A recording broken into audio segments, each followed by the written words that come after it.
Hello and welcome back to another video where it's kind of late but it's kind of up to date. So we just had a maintenance for part 2 of the anniversary event where we now have brilliant gems that we can grind for, and a couple days ago we did get some world raid rewards that we can complete if the player base actually grinds.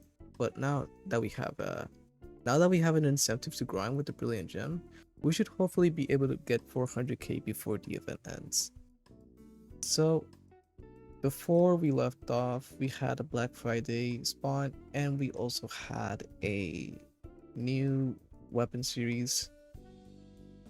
And at the same time, this spawn came out, and it's very mid, unfortunately. So, to go really quickly, this spawn sucks. It's a class spawn compared to a selection spawn where you will have a very high chance at getting filler gear compared to 3 options out of elemental gears.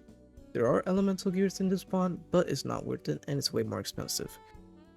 Besides the 50 gems for half off, it's gonna go up to 100 gems for each other try. So it's definitely not worth, and it's just a skip, easy skip. Stay away from these types of spawns. So first pressure spawn we have is with Hermes and Melidia. We'll go with Hermes first since it's pretty straightforward. So Hermes is a very defensive monster, but he is not favored in any way in the current meta for PvE. But for PvP, he can be used. He has Fortify, DP Regen, Iron Wall, Mastery, where you can proc 3 defense gears instead of 2, Team Overcast, Self Phalanx, and Resolute Element, which is a very nice field. For his 2 pot, he has Team Serenity, which is also very solid. So the main issue is that Team Iron Wall and Fortify isn't that useful for the current PvE meta unless they make it so that the boss monsters have like really hard hitting moves. Because back in End of the Stars, you would only prefer to be buffed properly instead of being like overly defensive, so you can kill the boss quicker. For PvP, he can still use because Fortify does help reduce Unison damage. CP Regen is useful if you get hit during the clash. Iron Wall helps you survive because it also gives you a resurrection and some damage reduction. Overcast makes you immune to every single element and every single debuff. Mastery is very nice, and that's kind of about it. So his passive is mainly for PvP because it lowers the effect of cost reduction, and for PvE this won't really be that useful because you're gonna have an aura that reduces and nullifies any cost reduction effect when you're properly buffed. So again, very solid monster, just not worth the price. And then up next we have Melidia. She has a crest like Tina, but she would be the first monster that isn't collab locked for water that has a crest. And she would be the first one to give you a bubble as well. So you see the first 2 lines, and she prohibits Unison and she reduces Unison. So already she's for PvP. She hits hard as well. She gives you absolute and elevation, unifill, the crest, and the bubble. For her 2 pot, she has Rage, which is very unfortunate. Rage is very mid, and you would much rather prefer have Team Dawn if you're running Crest. So the issue is that she has absolute and elevation, which is good, but not for her current price and kit. The prohibit Unison is really bad because it's not useful for PvE in any way, shape, or form. Same with the reduced unigauge, but unifill is like only useful if you're trying to get your teammates uni, but you'd already be spamming cheer and be close to uni, so really it's not that useful either. Emerald King's crest would be the highest damaging crest, and a bubble to help you survive as well. Skirmish is decent, but if you're not properly buffed, it's not as good. When you're properly buffed, you can make use of the cost recovery, which is very nice. And unfortunately, she also has a PvP passive. Instead, she reduces unison gauge reduction effects. This is also for PvP, just like Hermes, and both monsters are just kind of both monsters are kind of just for PvP, to be honest, and they're very expensive for what they offer. So I wouldn't really try to go for them when you have Valk R in the same rotation.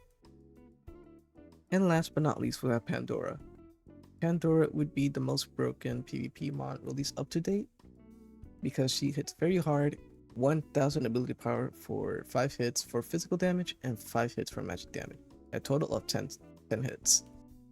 She does time slice for 100 seconds, a chip blade effect, erosion, diffusion for your allies, Team Twilight and Team Dawn for your allies, self ambush, and new collapse. Her 2-pot gives debuff removal resistance, which is only for PvP.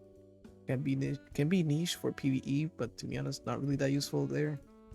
So her collapse is going to be really good to deal a lot of damage.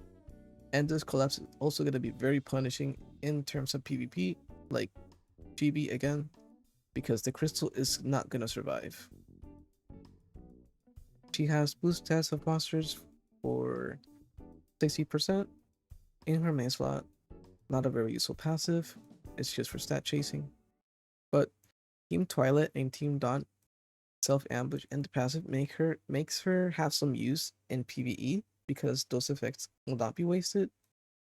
Besides like the erosion and chip blade, the time slice can be useful if needed, but that's kind of about it. She's just very expensive for a very barren special spawn. There's not a lot.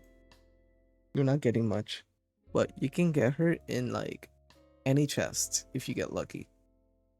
But obviously there's gonna be other stuff in these treasure spawn boxes. The medals, very few unless you get the jackpots. So she's obviously gonna be more expensive. And I would definitely say that Dark Valk is gonna be the best monster and the best value. Not only are you guaranteed her on the very last step, you can get some past anniversary monsters if you get lucky, and a lot of them are actually very good. So you're not really losing by doing the whole step up. If you get lucky, you can get her early and you can stop if you feel like you want to stop. If not, you can keep going and get another one. If you have a goal, you can consider exchanging for Minerva, but that's only if you are willing to do it. It will cost you less than going for the step up spawn. Not the step up spawn, the treasure spawns. It will cost you less. But obviously, this is all entirely up to you. I would consider it. If you have the gems, I would consider it. You're getting Valks and a chance at more anniversary monsters for the last year. And for our anniversary as well, from May. So obviously, I would consider this spawn the best value, and then Pandora would be like the second best monster.